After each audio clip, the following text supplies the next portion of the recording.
is the son of a famous Chechen separatist leader who fought against the Russians in the 1990s and 2000s. Many Russian soldiers are young, inexperienced, and unhappy about having to fight the Chechens.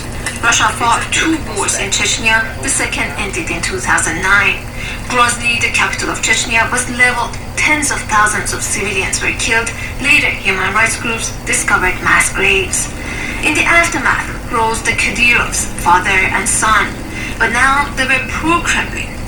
When the elder Kadyrov was assassinated in 2004, Ramzan took over with the blessing of Russia's leader. President Vladimir Putin came to power in the year 2000 and became known to the Russian public for this war against Chechnya, to bring back Chechnya into the Russian Federation. Valery Zutsadze teaches at the University of Kansas. And Kadyrov implemented Russian policies of subjugation, of repression, and all kinds of other policies in Chechnya. So, in a way, Zutsadze says Kadyrov is crucial to Putin's identity as the Russian leader who brought Chechnya back to the empire. They depend on each other, Putin and Kadyrov. Chechnya provides a model for Russia's goals in Ukraine, says Miriam Katerina Hess. She's with the German Council on Foreign Relations. And beyond that, she says, the Chechen warlord has global influence. Kadyrov can be used to consolidate alliances with the Arab world by, for example, staging himself as a Muslim and demonstrating that, for example, in Russia, it is possible to conflate foreign policy and religion by, for example, calling fighting in the Ukraine war a jihad. Earlier this week, Kadyrov announced that his 3 sons will go to Ukraine to fight. He posted this video online showing the teenagers training with guns, rocket launchers, and tanks. Karen Moore teaches international relations at the University of Birmingham in the UK. He doubts Kadyrov's sons will actually go to the front lines.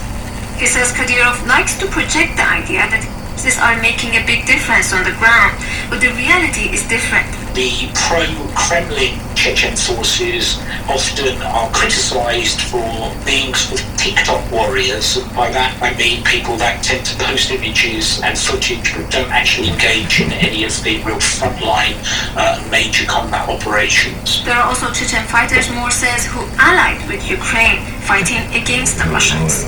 So just how important is Ramzan Kadyrov as an ally of Russia? I don't think that we should put as much emphasis on what he says as some commentators might want to suggest. However, we should understand that it does resonate very much within the local communities and region of the North Caucasus. Moore says Kadyrov is trying to project solidarity with Putin's Russia at a time when people in places like Dagestan, which is next door to Chechnya, are protesting against Moscow's recruitment drive for the war in Ukraine. But Valery Zutsadze says the Kadyrov-Putin alliance may not last forever. If things don't turn out well for Russia and for Putin, then at the same time Kadyrov is likely to be among the first, if not the first, governor of a Russian region who will try to establish, his own state. Establishing his own state, of course, would mean Ramzan Kadyrov turning against the same man who put him in power in Chechnya. For the world, I'm Shirin Jafari.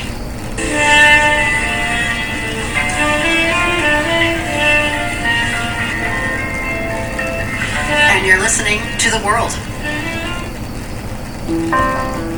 Thanks for listening. We hope you're enjoying the programming. Keep in mind that none of this is possible without help from you, without you tuning in, and also